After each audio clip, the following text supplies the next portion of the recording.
Did you hear that? No, not the gunshot. The impact. That's the sound that lets you know you landed a hit, and it's different for headshots and body shots. Even if you're not consciously aware of it, your brain notices it, and if we were to take the sound effect away, you would feel the difference. Listen to this. That deep thud is missing, and there's no audible distinction as to whether you're hitting the target or not. Now compare that to this. Sound is information, and video games use it all the time. To confirm hits, let you know when you're taking damage, and countless other ways. Some sound cues are more obvious than others, but they're all important, and when you're designing a game, these subtle sound effects can be the difference between your game feeling dynamic and impactful or flat and uninteresting. Whether it's the ambient, soft sounds of The Legend of Zelda Breath of the Wild, or the intense, mythic orchestration of God of War, video games use sound to uniquely shape the player experience, whether that be to immerse us in an open world or draw us into a high-stakes adventure. Sound cues like these don't just add flavor, they tell a story. But more importantly, they tell the player how to play. Alright, just to preface the rest of the video here, relevant sources will be shown on the bottom of the screen as we go along, rather than verbally citing them from here on out. If you're interested in finding a complete list of sources, you can find that in the description of the video. Also, we're going to be focusing on The Legend of Zelda Breath of the Wild, so if I ever abbreviate, say, Breath of the Wild, I'm referring to The Legend of Zelda Breath of the Wild. Alright, let's get started.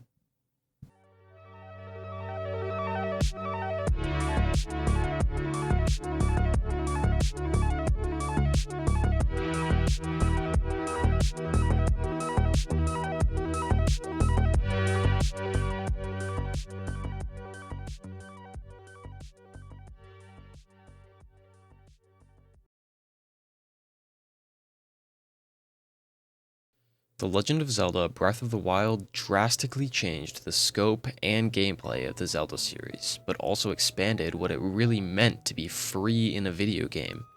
While Zelda as a franchise was known for its linearity, Breath of the Wild was defined by its freedom. Alongside this newfound freedom, however, came a slew of developmental and design challenges. Most notably, at least for this video, challenges regarding the implementation of sound into an open world. The question that I will be answering in this video is, what does linear sound design look like in a non-linear game? Well, first, let's limit the scope of this analysis to three primary uses of sound in traditional video games: to provide information, to provide feedback, and of course to evoke emotion. We'll look at each clip with these purposes in mind, while also placing it on a graph comparing interactivity and diegesis, which is what extent the sound exists in the game world, or if it's a sound meant only for the player. Using sound to provide information is just about everywhere in Breath of the Wild. When you pick up an item, it can tell you if it's a new item, or if it's an item you've picked up before. It tells you when you discover a new location, enter a town, see an enemy, a weapon breaks. I mean, it's literally everywhere. For this analysis, we're going to break down the sound design in a Guardian encounter. Also, for those who don't know, a Guardian is a large mechanical beast that lumbers around shooting lasers that one-shot you until late game. Alright, so let's break down each component of the encounter. Firstly, each encounter starts with this riff.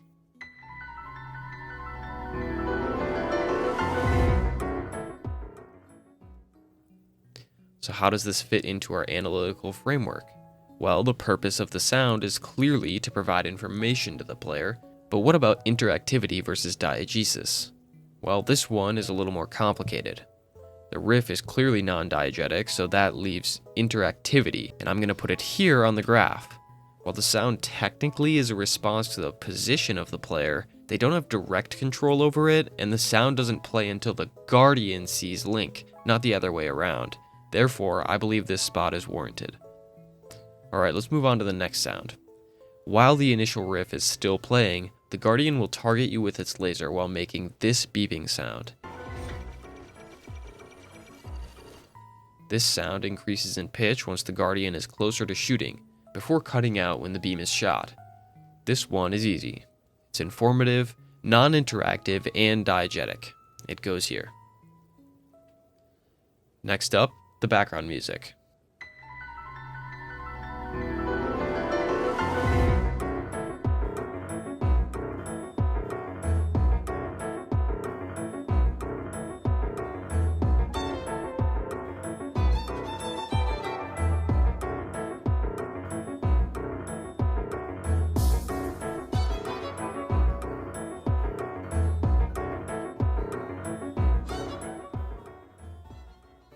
So technically this is an extension of the earlier piano riff, but it's my video so I can cut the sounds however I see fit. This sound is pretty simple as well. It's our first sound in the emotion category. It doesn't tell the player anything, instead it's just meant to set the mood. As for the graph, non-diegetic, non-interactive.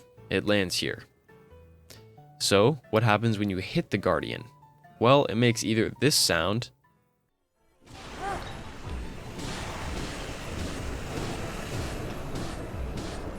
or this sound.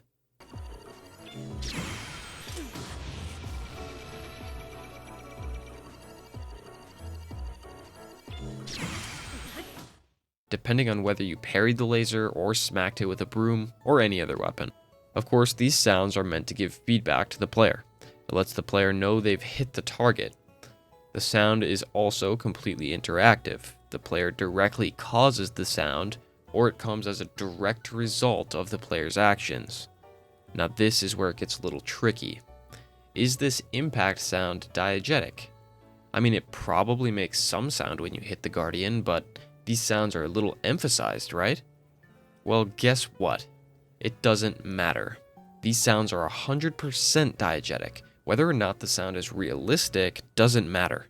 The designers clearly intend for this to be Link is smacking the Guardian sound, and the player doesn't think that this pot lid has particularly strong reverb, therefore this sound is non-diegetic. Instead, the timing and context of the sound is what makes it clearly diegetic. We're going to put it here. Alright, last sound. The encounter ends with this little jig.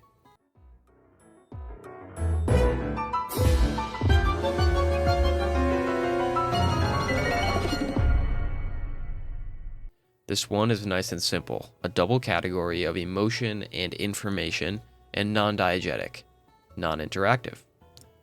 Well, kind of interactive, I guess. We'll put it here. Ultimately, the Guardian encounter sound looks like this, creating a distribution of 3 parts informative, 2 parts emotional, and 1 part feedback. The final interactivity versus diegesis graph looks like this. So that concludes our Breath of the Wild analysis.